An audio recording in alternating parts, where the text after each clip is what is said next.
Yup. Look at this book, y'all. Look at the book. See, sometimes does it look like it's coming across? Okay. Listen, this is a man named Timothy G. Lane. I'm learning about inner healing and deliverance.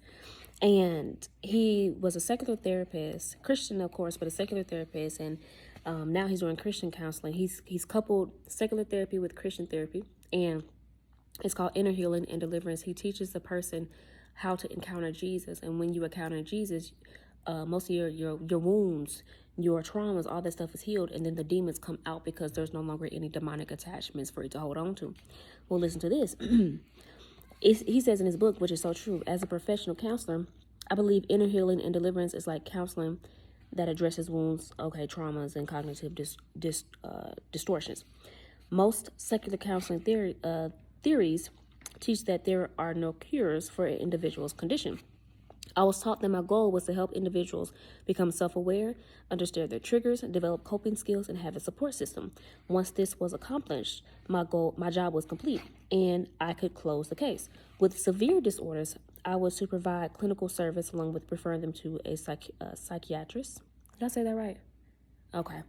Who would prescribe the proper psychotropic medication. Is that right? Okay. It's going to be right today. However, I believe God has shown me another method that clinicians and believers can add to their expertise when assisting those who have mental and counseling needs. Listen, the truth is, most of our issues, most of the humans' issues starts spiritually. It starts in the spirit realm, and then it manifests through your soul and outwardly to your body. The world system, our worldly educational system, addresses the physical. The highest they go is the soul. They stop at the spirit because they don't know the spirit. They don't understand the spirit because they don't have the source of the spirit. They're not in relationship with the spirit, which is God, the spirit of God. And when you don't have the power of God, what did we just say, Britt? When you don't have the power of God or the connection to God, you don't understand the spiritual things. So a lot of times, a lot of our issues are by way of spirit. We're not in connection with the spirit of God. We are demonized. We have demonic spirits in our spirit part of us. And so the reason why they say that it can't be healed is because you haven't gotten to the source of it, which is spiritual. I'm not putting everything in that category, but I am putting everything in that category because let me tell you, the relationship with God heals. It heals humanity. It heals. This is why you cannot neglect body, soul, or spirit. You just made a comment, Britt. Okay, we Brit to Brit, talking Brit to Brit. They don't know, like, who Brit you talking about? Don't worry, another brown sugar queen. You feel me? Listen, you just made a comment how we're always talking about the natural state of a person, and you just said, but what you say? Say it again.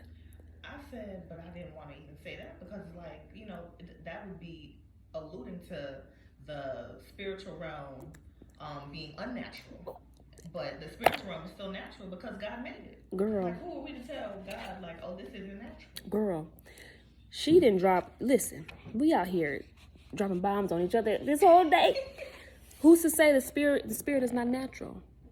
That's what and I said, you dang right. God made, when he made human, we are one. We are a whole unit. Now, if you want to break down the science of a person, body, soul, and spirit, but the spirit is natural because it's you. It's what God created us to be. You cannot separate. A lot of times we try to attend to the soul or to the body and forget the spirit, or either attend to the spirit but forget the body and the soul. But you are a whole unit. You can ignore 1/3 of your being if you want to break it down in chunks like that, if you will, just to give us some understanding, or just some, I don't know, just to help us visualize this thing. But listen, the reason why our secular counseling say that some things are not curable is because they don't have the cure. They don't know the cure. They don't have a relationship with the one who can cure all things, which is Jesus. Don't play with me. Don't play with my God either. Don't minimize his power on anything. On anything, okay? It ain't him that's broken, it's us, because we don't know how to go to him, and we're not in tune or staying in alignment with him. And praying, so he can't heal our land. We literally are binding his hands up. Listen, do not interject your doubt up in here, because this is a faith video. This is a faith saying right about now. Everything that I'm saying is based on faith. Amen. Put your doubt to the side. Okay. Put your disbelief to the side. There ain't no room for that right here. Jesus can cure anything. Don't you let no counselor come up in here and tell you, well, this is just going to be who you are. You hear a lot of people say, my depression, this is my disease, my disorder. Well, yeah, now you became one with the thing. Now you've accepted it as you. A lot of us are becoming one with our demonic entanglements too. Or our disorders. A lot of times our disorders comes about. It's not in because we're not in order or in line with God. Kid you not. Shout out to I'm gonna be shouting out Tiffany Buckner a lot because she just be opening up ears and eyes and minds as well as other, literature. But I just want to share that. I think we done. Okay. Have a good Saturday. Peace.